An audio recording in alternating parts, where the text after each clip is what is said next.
Hello everyone, welcome to our Let's Play series of Pathfinder Kingmaker. This is Colonel RPG as usual, and I'm very happy that you chose to join me today, because the next development is gonna be in about 8 months. It's gonna be fine.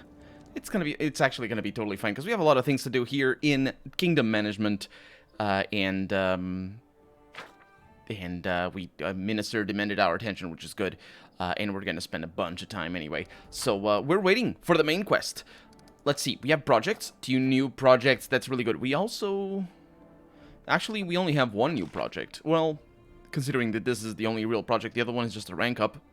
Send scouts to Dunsward to the tours of Lebanese and Varnhold to uncover potential threats and any points of interest. That's actually pretty awesome. I like it. It takes a long time. I don't like it as much because of that. Jathal is going to be busy with things, so I'm just going to support the storyteller, and it's going to be totally fine. We have a lot of build points, so actually those are going up, which is lovely. And we are also going to succeed at whatever other checks we have over here, and we will indeed get checks. We also have failures, if I remember correctly. No, I don't. Not right now. Culture, rank 6. Thanks to the curator and the queen, everything is very cultured. The technical issue. No, the Grand Diplomat introduced the cultists to potential customers from Brevoy. In thanks, they allowed her buy a few of the machines at a discount. Which, yeah, Right, that has been a while for that one. Ah, failure. That doesn't matter, does it? The top secret? No, I don't think it matters. The Magistrate offered scrolls and potions, but the mage refused to trade her ciphers for what she called, quote, amateur arts and crafts projects. Furious, the Magistrate ordered her thrown out of the castle. Well, I suppose that's fine enough. Faith and loyalty, a triumph. Making a speech in front of the citizens, the regent linked the prosperity of the kingdom to the fact that newcomers are always welcomed here. The locals felt proud of themselves and embraced their neighbors for +6 community and +2 loyalty. We also have the freed swords over here, which probably means, yeah, we got a bunch of military from that. The peasants accepted the general's invitation, and they have already begun training. Our people's patriotism only grows.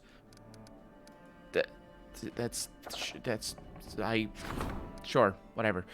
Genealogy. That A is an O. Is that how it's written?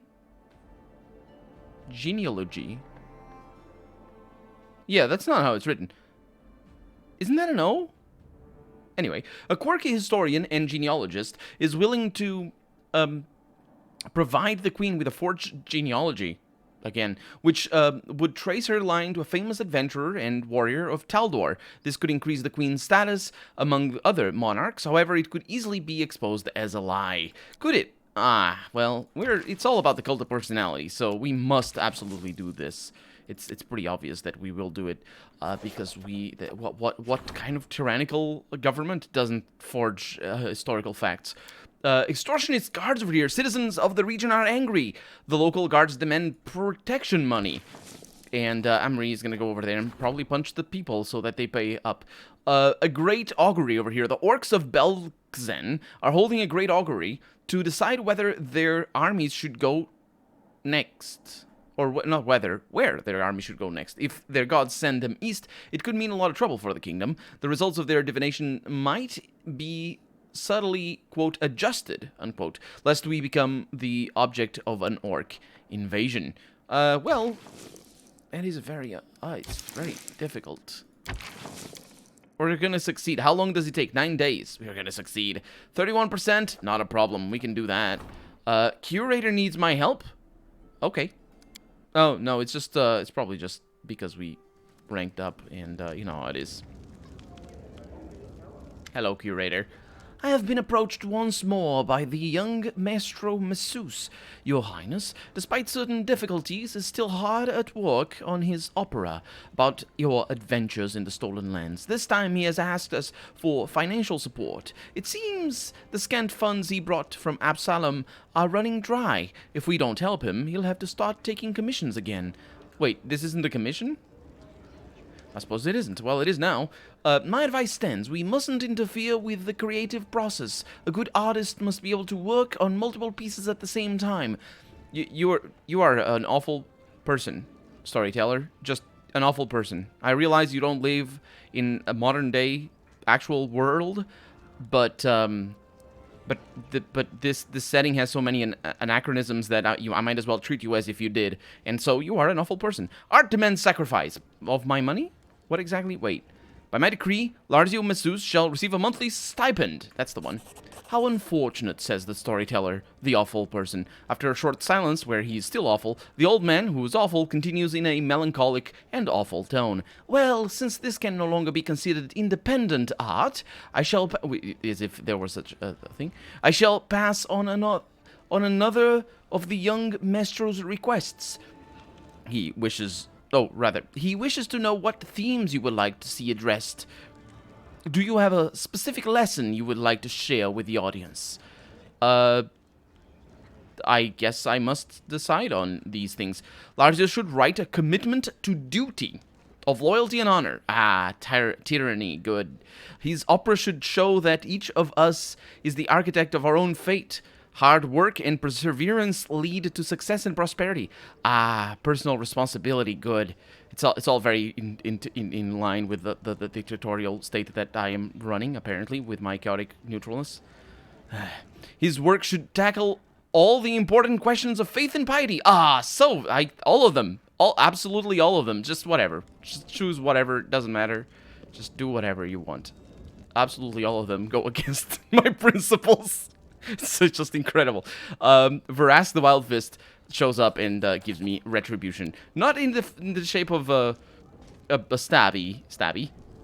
Or rather, it is in the shape of... Not retribution, like, not literal retribution. It's a great axe called retribution. +4, flaming, magical beastbane. That's pretty good, actually. It's pretty good. Let's go to Gondolin. So the curator doesn't need my help anymore. Oh, we have a new rank. Of course we do. Of course we do. I'm gonna take care of that. But first, we're taking care of these. And you... well. And you is the real question here. Do go for 2 points? I'm gonna go for 2 points. I don't want to fail that again. And if it fails, hopefully it won't actually screw anything up. Let's support. So right now we have a rank 6, a rank 5, and a rank 8 for Lindsay. The Grand Diplomat's endeavors. Save the game, and let's do this. 3 events happened on a passage of the month. And one of them is the success over here. Rank 9.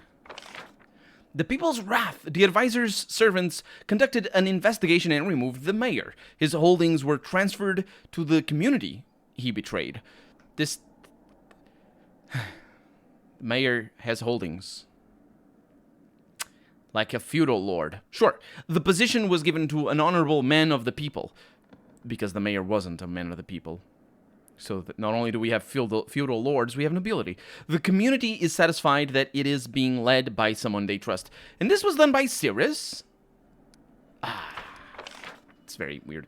Or not weird, surprising. Choking death, a triumph. The priest summoned by the high priest managed to cure the diseased, and the epidemic stopped. This impressed many ordinary citizens who turned to the temples with a renewed interest.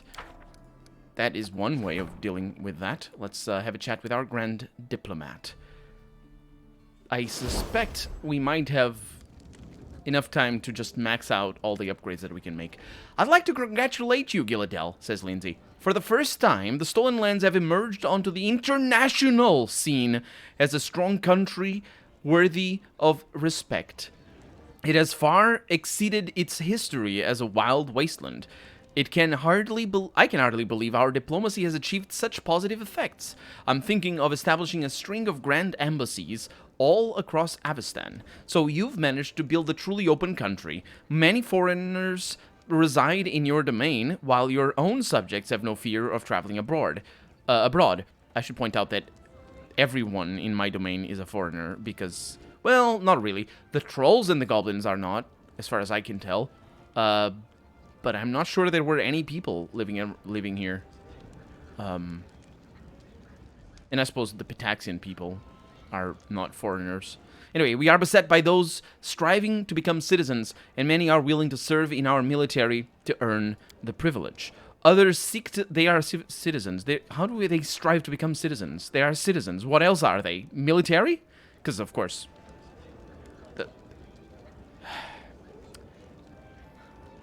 It's citizenship laws. Apparently, people from other countries are not citizens, which is a modern-day thing. It's not actually a modern-day thing. It's just a very specific thing that requires a political context of mostly the welfare state, although not just the welfare state. You can have the state led by, or a state led by the people and still have the issue of citizenship. Becoming a citizen of a country, obviously, in our modern day is very important because it allows you to, well, a different sort of civil privileges or civil rights that being a foreigner might not allow you. Depending on the country, obviously, but generally that is the case, that you require citizenship to be in many countries. Not all countries, but vast majority do require citizenship to be there forever, for example. Or is it there forever?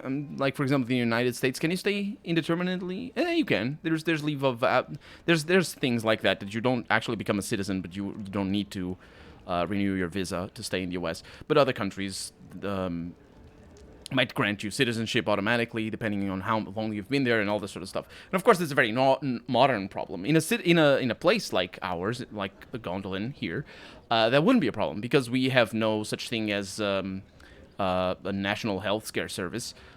We tax everybody. Which is in the modern day, non-citizens also get taxed. Well, although it depends. For example, here in Europe, a very common tax, VAT, which is you pay with every purchase. You always pay tax on those. So people from abroad also pay that tax, which is where the vast majority of government's income comes from. Well, generally speaking, not just that, but generally speaking. Either way, the point is, it wouldn't matter. There are citizens because what defines a citizen is that it is a person who isn't of either a military rank or, well, I guess when I say military, I do mean of the police force as well. Here, the military and the police force in this setting, I believe, are one and the same, and they tend to be one and the same historically speaking. The things can get a little bit different depending on what real history we're talking about and what dates or what centuries we're talking about and what countries, obviously. But the military and the police, they're basically one and the same in terms of what they do, which is have the monopoly on violence, although they operate in different manners and in different places depending on the countries. But the point is, they're not citizens. Oh, right, I'm thinking of civilians. That's what I'm thinking. So citizens is even broader. It's just people who live in the city, or in a city. Or anywhere, really, because, yeah, that's not a very good word to use there. Others seek to hide from persecution, slavery, or the disdain that they face at home. We can officially invite them to come here and live under our protection, period, dash. But here's a better idea. I've been polishing. Rather, a better idea I've been polishing. Why don't we establish publishing houses abroad? They could print regular reports for your subjects so that they can keep up with domestic affairs. Lindsay, abroad, they are not my subjects. People who live elsewhere are not my subjects. This is a new country, which is the vast reason why they are not my subjects. It's not like they were born in the stolen lands and so owe me any oath of fealty or anything like that. And even if they were indeed born in the stolen lands during my ancestors, precursors, ruling, they still wouldn't owe me an oath of fealty because I am chaotic neutral. Or at least I want to be. I don't know, act as you see fit. I don't care about the option, and we get pluses, which is nice. Wonderful, she says. The world will hear all about us as soon as the presses start their first run. Yes. Just make sure you handle the uproar about printing things in another country. Handle it well, hopefully. So we got a +1 on relations on that, which is very nice. We have another rank up over here for the diplomat. The Grand Diplomat in Lindsay will be my friend during this, and hopefully we will succeed at those events. So we didn't pass a new month, but we got a bunch of events over here. Please don't fail. Yes, Lindsay wants to talk to me. A failure. No, we didn't. Not that time. That time we succeeded. The Magister's spell influenced the auguries and made them point to the lands north of Belkzen. The kingdom is safe. A secret cache in the northeastern region. We got things. I believe we got things automatically. Extortionist guards over here. Under the general's personal orders, the militia was formed, or a militia was formed, in the region, which was more than capable of maintaining order and putting any attempts at extortion to an end. Sure. I cannot conceive of a mind who thinks this is the solution for this problem, but clearly the writer thinks it is. So that is a solution to that. I'm not sure. The full-blooded. Many of those at court are surprisingly pale as of late. Eerie shadows dance along the palace's walls, or halls rather, and servants vanish every night without a trace. They say this is all doings of vampires, who are hiding among the capital's aristocracy. But can such rumors be trusted?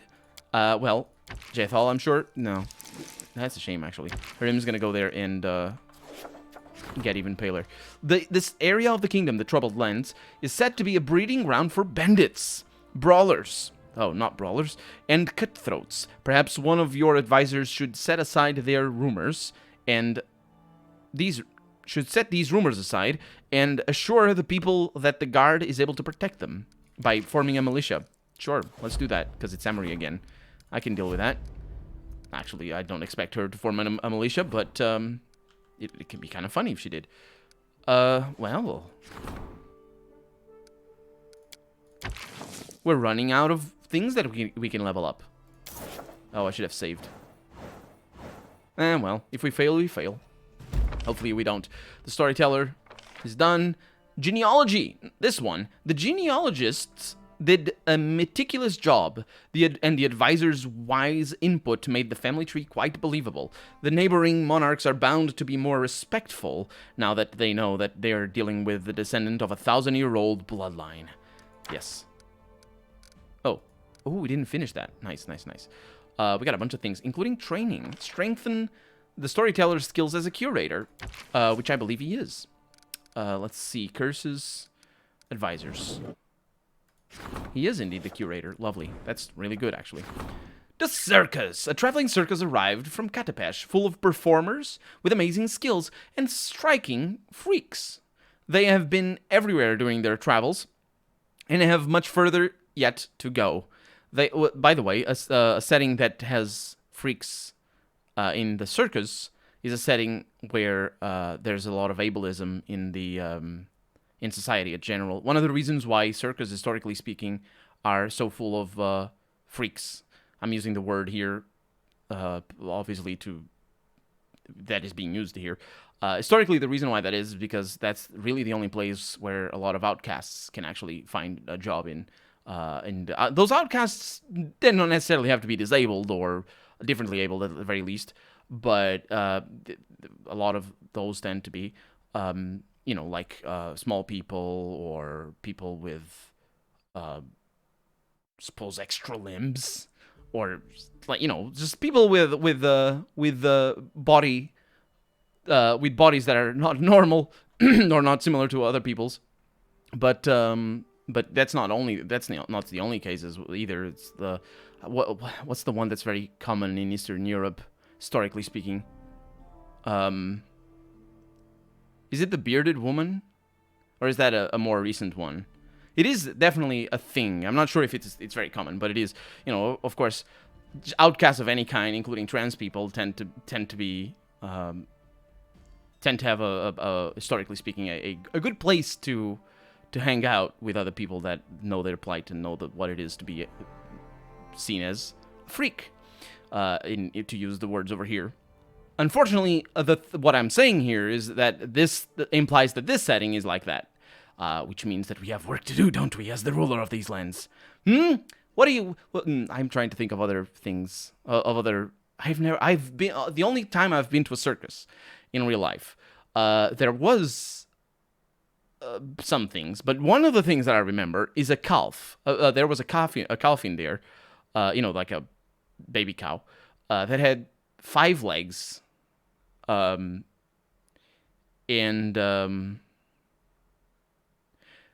in hindsight, I think it was supposed to be a dirty joke. I was like 5 years old or 6 years old. No, I was older. I was probably like 7 or 8. I did not get the joke. It was not in reference to the penis of the cow, but I think it might have been like presented in such a way, like, oh, and now we have a cow, and actually, in Portuguese, cow here cannot be a male cow. It has, because Portuguese differentiates between the word vaca and boi, which are for male cow and female cow. So when you say, a female cow with 5 legs, you're sort of like, okay, well, what's going on? Because the 5th leg of the horse, or whatever the saying goes. And then no, it's just a calf that had a 5th leg hanging out. It was basically it was just probably it was a birth defect, basically. And whoever had that calf in their farm decided, you know what, I'm gonna make money out of this one. I'm gonna sell it to a circus, and they did, and the circus showed it to kids, and I thought it was an interesting thing, not necessarily repulsive, because it wasn't wounded or anything, although the abuse of animals in circus is a pretty well understood thing, so it is repulsive, but it's just not necessarily or not at all because of the extra leg. The thing is, that's the only time I went to a circus, and it also had a freak. It just was a cow. A freak, here, to use the word. They have been everywhere during their travels and have much further to go. They possess fresh rumors and the most amazing tricks. They could be useful for the kingdom. Well, they will be useful for the kingdom. It's a difficult check in here. Okay, Kanara is going to go over there. And also, the circus... Oh, I need to see... I need to read into it what a circus in a Dungeons & Dragons type setting actually is. Because I remember in Baldur's Gate there's a circus. And guess what? There's genies in there. And there's magicians. And there's potions. And there's a bunch of things like that. And you'd expect that. Especially in a setting like Dungeons & Dragons. Or like, not Dungeons & Dragons is not a setting, but like Faerun, which is the Forgotten... What is it? The Forgotten Realms? Lost Coast? Which one is it? Is it the Forgotten Realms? That's the one. The setting is the Forgotten Realms that I'm referring to, Baldur's Gate here. Actually, the city wasn't in Baldur's Gate. The circus in Baldur's Gate, the game, is in the city to the south. I don't remember the name of the city. It's been a while. How do I not remember the name of the city? Oh, it's actually not in the city. It's east of a temple. So it's not even in the city. It's out in the fields. The point is, in a setting like that, where magic is not overly common, although it is a well-understood thing, and people know that there's magic, it still would behoove? No, I got calves in my head. It still would behoove a circus to have magicians in there, like real magicians, not just the illusionist kind of magicians. So, yeah, it makes a lot of sense to have that. So, which one is it? The Brevois' great houses have been fighting a silent war for generations. When their homeland becomes too dangerous, House Orlovsky sends their entire family abroad, along with all their servants. The great house would surely appreciate it if the queen provided them safe refuge. Can we not? Can we instead apprehend all of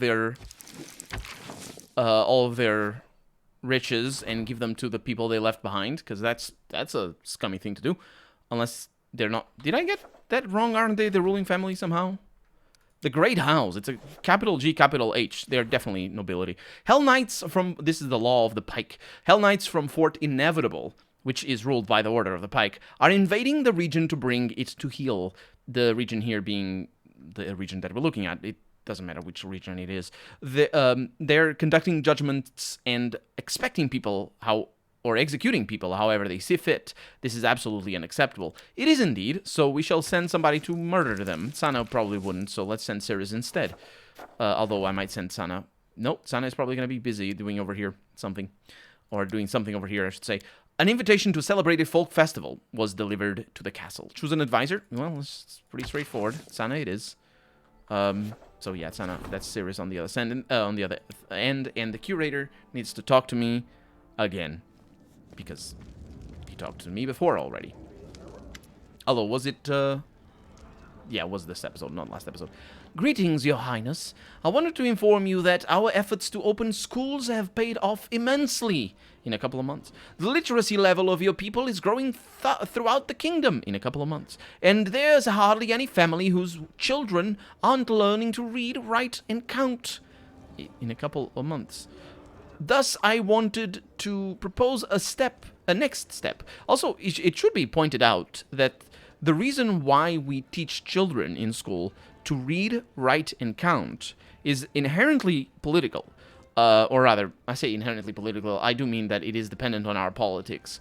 In this setting, people would probably be taught other things, and they are indeed taught other things throughout in a setting like, or in a period of history like this one, or not necessarily other things, but focus on other things, because reading, writing, and counting is only generalistic knowledge if society actually values that stuff. And in a mercantile society, the counting is probably going to be very important, so we should probably have that at least. But the reading and writing tends to come more from a prerequisite for other learning in our own education in the 21st century, rather than necessarily an end in and of itself, which is actually a very funny thing if you look into the reasons why people went to school, and more importantly, why people dropped from school at very early stages, or why people never went to school in the first place in the beginning of the 20th century. For example, here in Portugal, where we had a very large degree of illiteracy, and we still had a large degree of not degree, what's the word? Part of the society that was illiterate. I think by the 80s, we had like 20% of illiteracy here in Portugal. The reason why that is just because our society was very underdeveloped in cultural terms, but not specifically in cultural terms. I think the cultural lack of development was actually more of a result of or you'd expect it to be a result of the illiteracy, but it's not the other way around. It's not like people didn't learn to read because we weren't very culturally developed, but rather the other way around. The reason why they didn't want to read and why parents didn't send their kids to school at times, or they just took them out of school, was really because of the reason why people, or what people actually needed to learn, which usually, a lot of the not a lot of time, the vast majority of time was to be able to earn a living. And if you were going to be a stonemason, or if you were going to be a seamstress, or whatever, a cobbler, whatever the line of work you would work on, you wouldn't really need to learn all that much. So that's the reason. And in a setting like this, I don't think we would even have that sort of type of school. Because you would necessarily have to sort of have a return on investment if you're spending the money of the people here in this setting. If you're spending it on education, not that they would be able to complain, mind you, because there's no such thing as political accountability in the setting, but they wouldn't be able to, the kids are spending too much time in school, which is, where have you heard of that argument? They're just going to school and they don't need to learn any of that. That's just people who are living in 50 years in the past, or 100 years in the past, and they are just very dumb, unfortunately. But, it's not for me to fault people for being dumb, but I have heard arguments like that in my lifetime, so let alone and I'm 32 at the time of recording. So let alone in a setting like this. But it still shows that this is a little bit anachronistic, is what I mean to say. Also, just generally, the public education would be anachronistic in and of itself. You would have to have schools for sure. But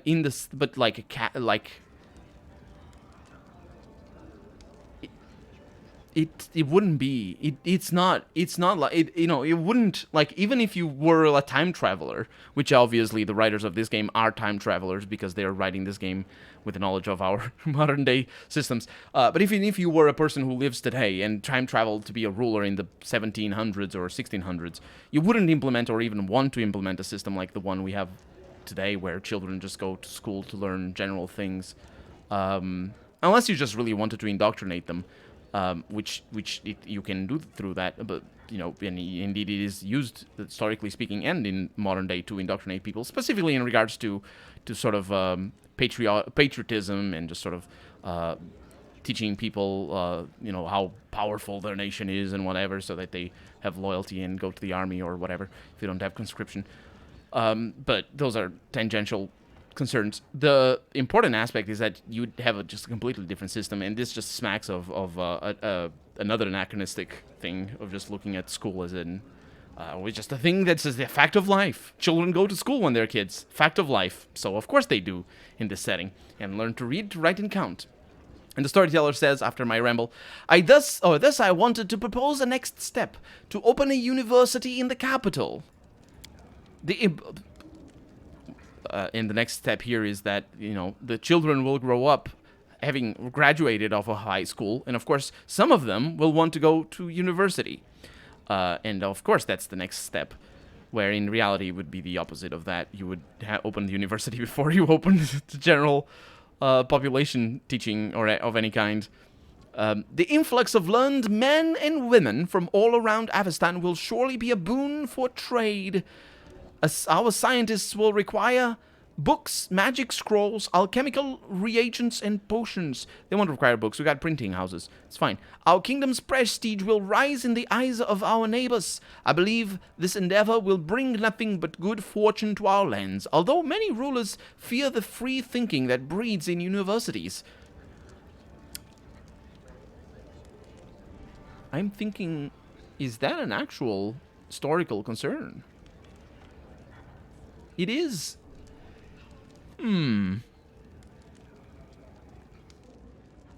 It is obviously a concern that people who know things can't be as easily fooled as people who don't know things. That should be pretty straightforward.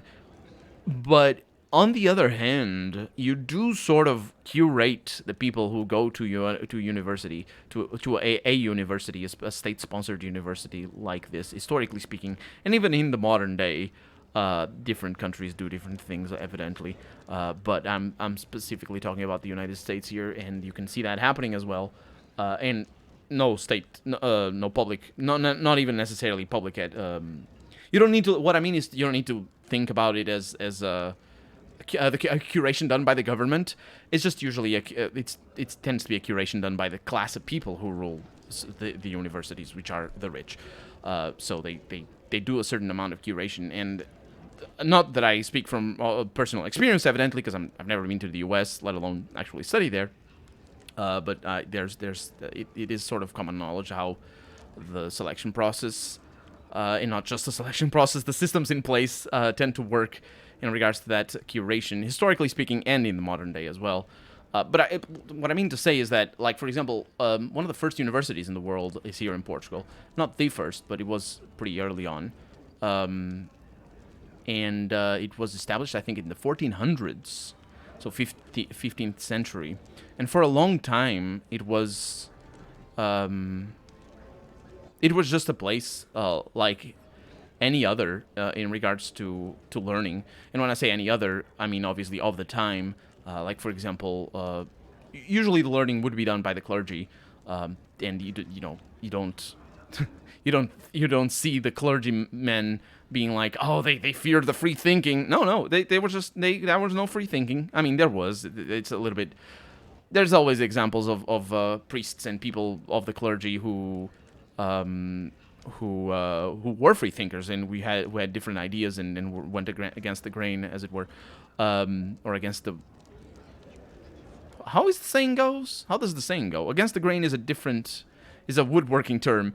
There's a better saying, but anyway, the point is, the phenomenon of people of a sort of intellectual independence that universities allow is a bit more recent than certainly the medieval age, but even the modern age between the 1500s and the 1700s. It's a bit more recent. It starts a bit more in the late 1700s, where universities start reward. I think it's the Humanist Revolution, the beginning of it specifically. And this setting cannot handle humanism, although there's a lot of anachronistic stuff that we have seen already that sort of betrays a little bit of humanism in some of the philosophies of the setting, but it doesn't work for that. It's not a setting that... what I mean to say is a humanist revolution, or not even a revolution, just a rise of the humanist thinking in a setting like this would create a lot of upheaval, for sure. But because of the gods and all that sort of stuff, and how important different cults are. I say cults, but I mean worships and just religions and whatnot. So, yeah. Although it would be a concern. I'm not dismissing it. It would still be a concern. But it's very easy to just curate. Ask them, do you love tyranny? Do you think that the poor people are poor because they deserve to be poor? And if they say yes, then yes, you're in. Come on. And that's it. And it's pretty simple to curate. Let's see.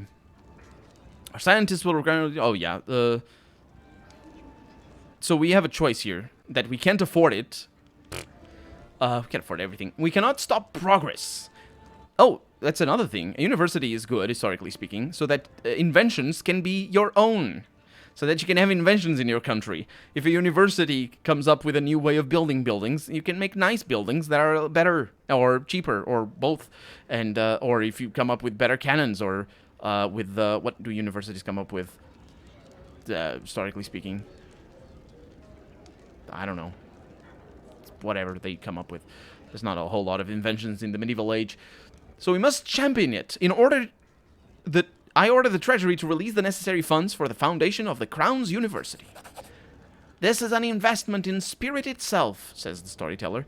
It will pay off much sooner than you think. Oh, yes, I know it will, because apparently our education efforts are already paying off 3 months after the fact, and will continue to bear fruit long after we have returned to the dust, which he won't because he's old, and he's immortal, because he's an elf or something to that. So we lost loyalty because we opened a university, which is actually a concern because of that curation that I was saying about the poor deserving to be poor because they're poor. The thing, yeah, that if you create elitism, that's however it's said, then people who are left out, they'll be upset that you created a university. They'll be like, yeah, they're spending my money to teach those rich folk who hate us things about hating us more or something. And the curator needs your help. No, he doesn't. He's good. We have a new rank up. Fantastic. I don't really need to worry about... Don't scare me, game. I don't need to worry about that.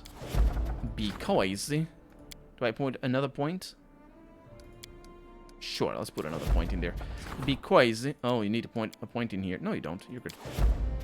Everybody's busy over here. And now we have ranks up. What do we have? Support the Magister. Support the Minister. Support the Curator. We're just gonna get that university. What we need actually is we need to go into the cities.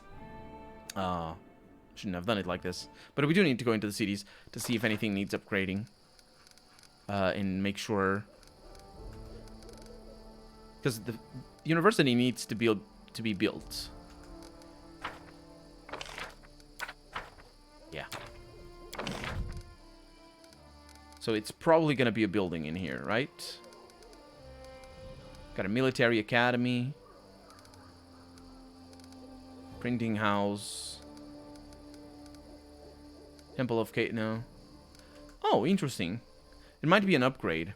It might be a thing that we do out here in the world. But it is a thing that we're going to need to do in the next episode because we're out of time for the day. So for right now, I'm Colonel RPG, and this has been Pathfinder Kingmaker. I really hope you've enjoyed it, and if you did, go ahead and leave a comment.